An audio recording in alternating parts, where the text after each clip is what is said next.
In 1985 and again in 1987, Raymond spoke about Perry Mason with Charlie Rose, who was then hosting CBS Night Watch. These interviews were to promote the return of Perry Mason in the 2-hour movie format.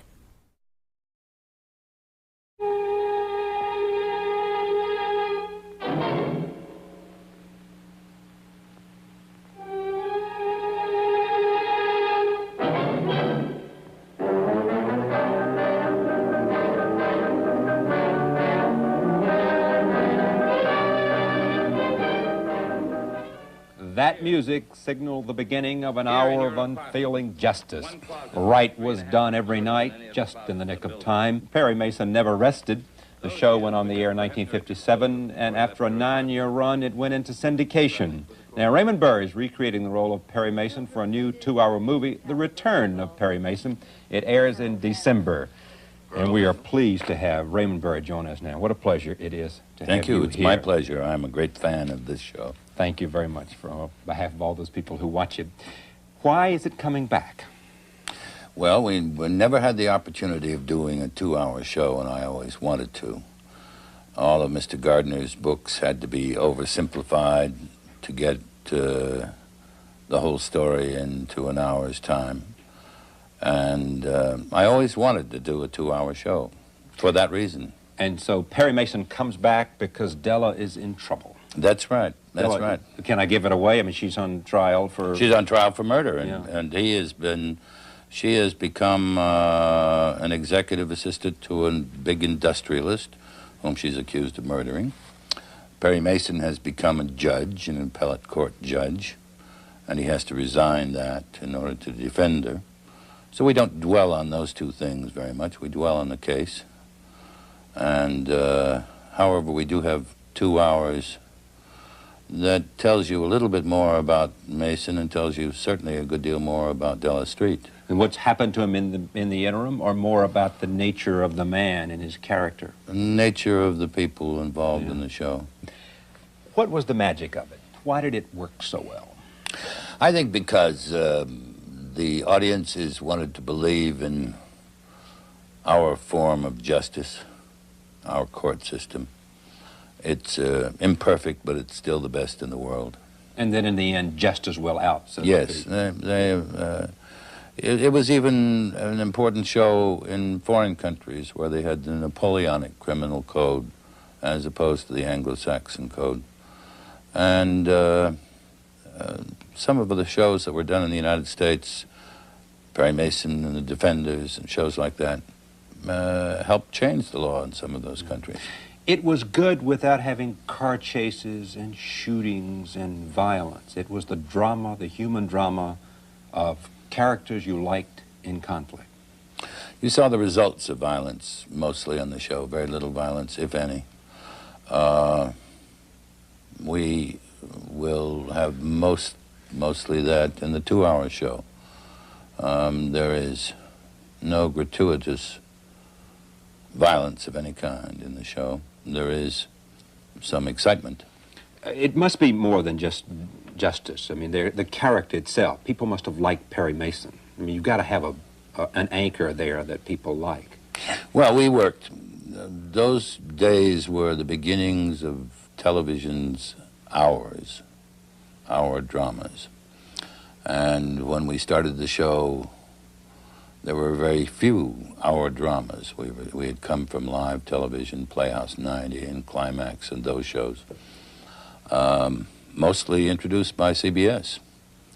And then the news shows started, Lux Radio and Hallmark Playhouse and all of those.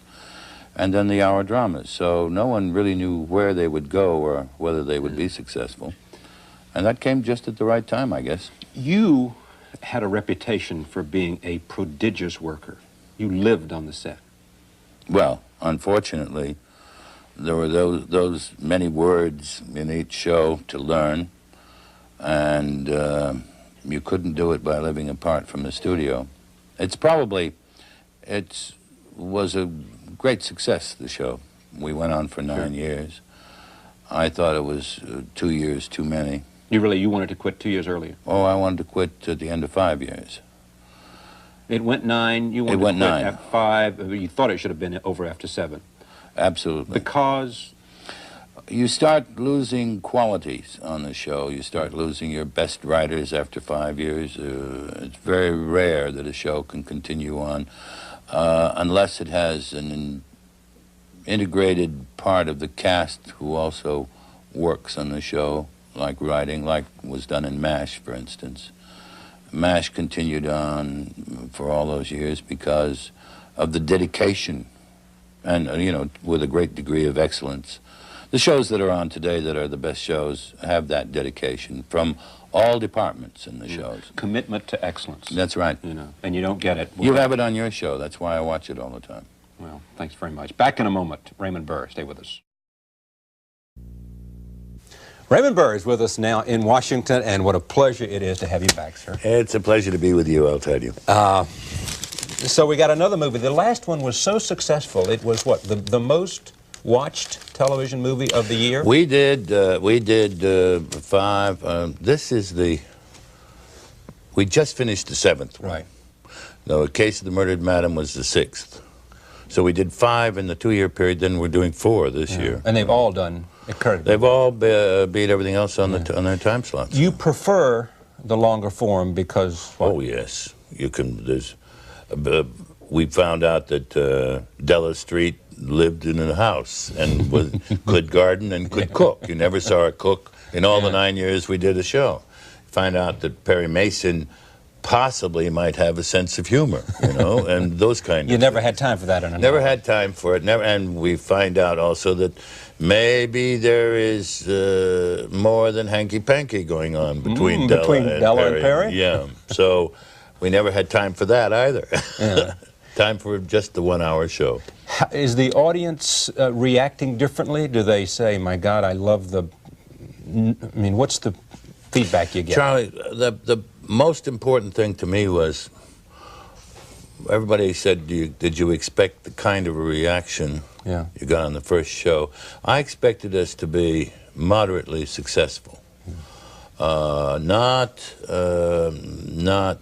immeasurably successful as we were, because that demanded that at least a third of the audience be young people and not only tune in but stay tuned in, and they have since they're people who had not necessarily seen the 57 show. No. Yeah.